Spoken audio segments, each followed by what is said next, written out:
आओ फिर से दिया जलाएं, भरी दोपहरी में अंधियारा, सूरज परछाई से हारा, अंतरतम का नेह निचोड़े, बुझी हुई बाती सुलगाएं, आओ फिर से दिया जलाएं। चलिए आज हम प्रारंभ करते हैं पार्ट 3। हिंदी गद्य साहित्य का विकास है क्लास 12 के बच्चों के लिए। पार्ट 1 पार्ट 2 आप पढ़ चुके हैं, लगभग 100 प्रश्न 101 से लेकर के 50 तक इस पीडीएफ में भी आपको प्रश्न मिलेंगे। आप जानते हैं कैसे डाउनलोड करना है, डिस्क्रिप्शन में पहली लिंक है जहां से आप इसे डाउनलोड कर सकते हैं। और ऑलरेडी पार्ट 1 में हम आपको बता चुके हैं कैसे डाउनलोड करना है। तो टेलीग्राम ज्वाइन कर लीजिए ताकि आपको सारे नोटिफिकेशन समय पर मिलते रहें। फरवरी में आपकी परीक्षाएं प्रस्तावित हैं। तो आइए हम स्टार्ट करते हैं आज के इस सेशन को। पहला प्रश्न आपकी स्क्रीन पर है, प्रताप पत्रिका के संपादक कौन हैं?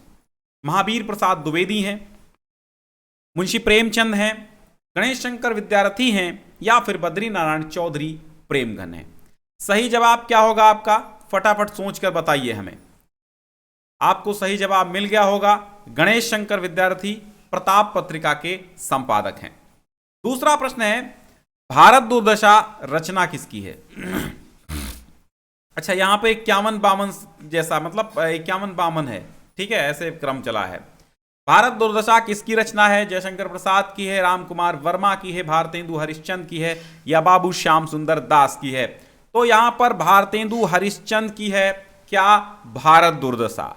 मुद्रा राक्षस के लेखक कौन हैं? श्याम सुंदर दास हैं, महावीर प्रसाद द्विवेदी हैं, भारतेंदु हरिश्चंद्र हैं या फिर जयशंकर प्रसाद हैं? मुद्रा राक्षस एक नाटक है जो संस्कृत के विशाख दत्त का नाटक है और हिंदी में अनुवाद किया है उसको भारतेंदु बाबू हरिश्चंद्र जी ने। तो सी ऑप्शन आपका सही है। यहां पर 54 नंबर देखिए, श्री चंद्रावली नामक नाटिका के लेखक कौन है? चंद्रावली एक नाटिका है जिसको नाटक हम कह सकते हैं।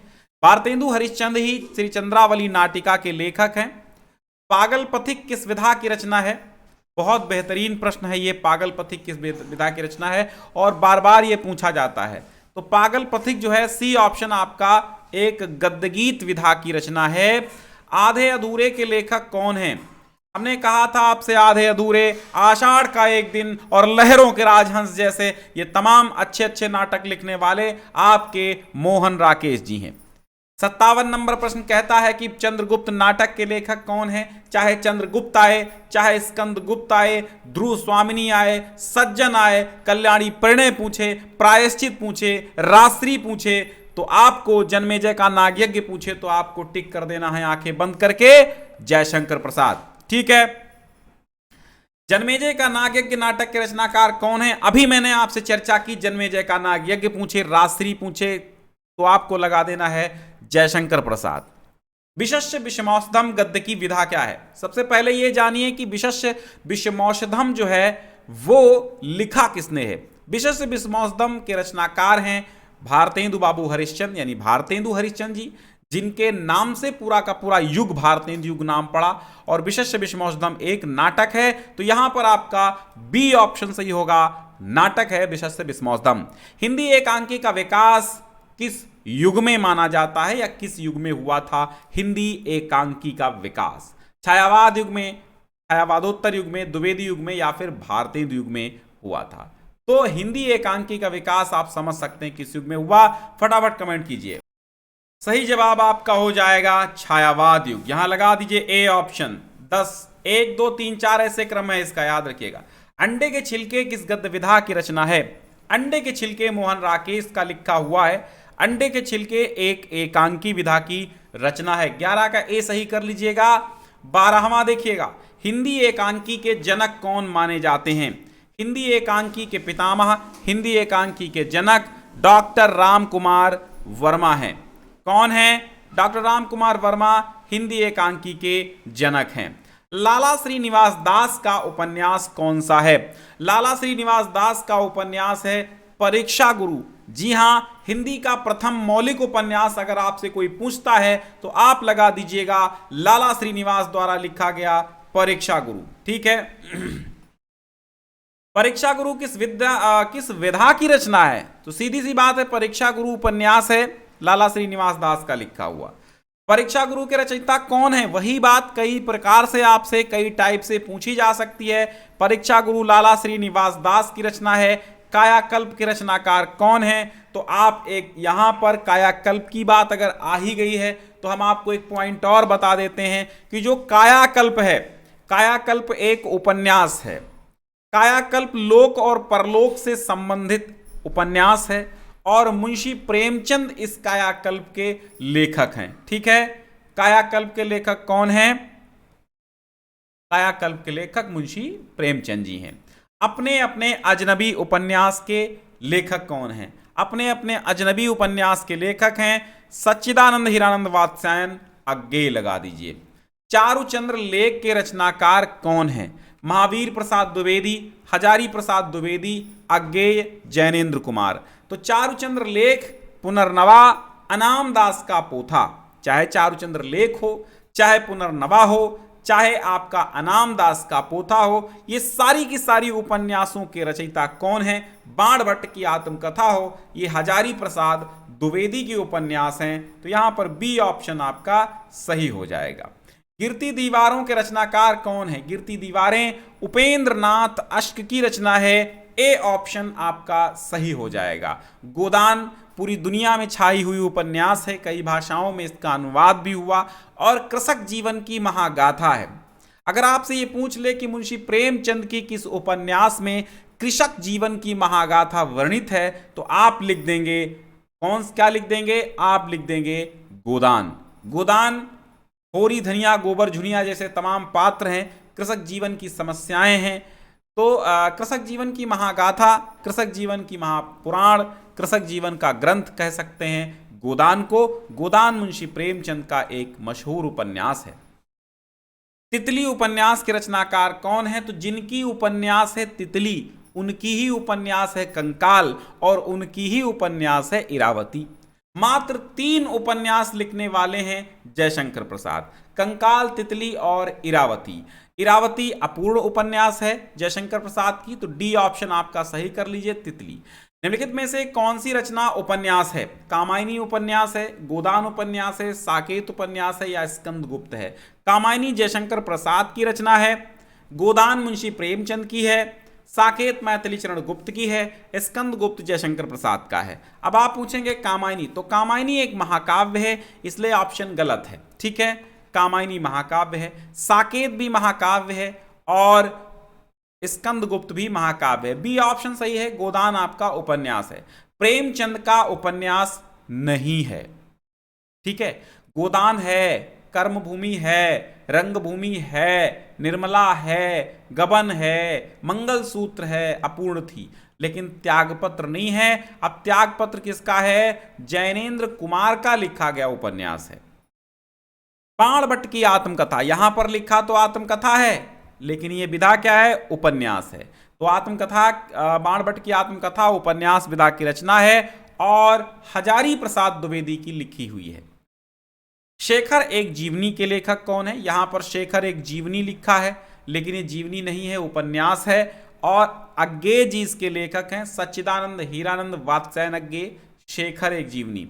चंद्रकांता संतति, अब आपसे चाहे चंद्रकांता पूछा जाए चाहे चंद्रकांता संतति पूछा जाए, बात एक ही है। चंद्रकांता संतति देवकीनंदन खत्री की है और चंद्रकांता भी है और यह भारतेंदु युग की है। ए ऑप्शन आपका सही होगा।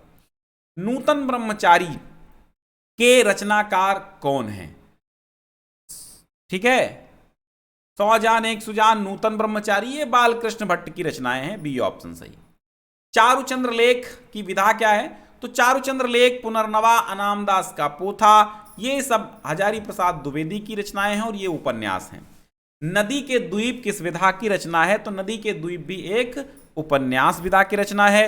अगर आपसे पूछे नदी के द्वीप के लेखक कौन हैं, तो श्री सच्चिदानंद हीरानंद वात्स्यायन अज्ञेय जी हैं। त्यागपत्र की विधा पूछी गई है। यहां पर त्यागपत्र विधा की दृष्टि से कौन सी रचना है?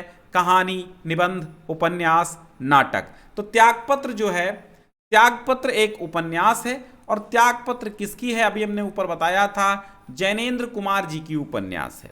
डॉक्टर हजारी प्रसाद द्विवेदी का उपन्यास निम्न में से कौन सा है? तो त्यागपत्र जैनेन्द्र कुमार का है, भूले विसरे चित्र भगवती चरण वर्मा का है, अनाम दास का पोथा हजारी प्रसाद द्विवेदी का है, सूरज का सातवां घोड़ा धर्मवीर भारती का है। तो यहां पर ऑप्शन सी सही होगा, हजारी प्रसाद द्विवेदी का उपन्यास।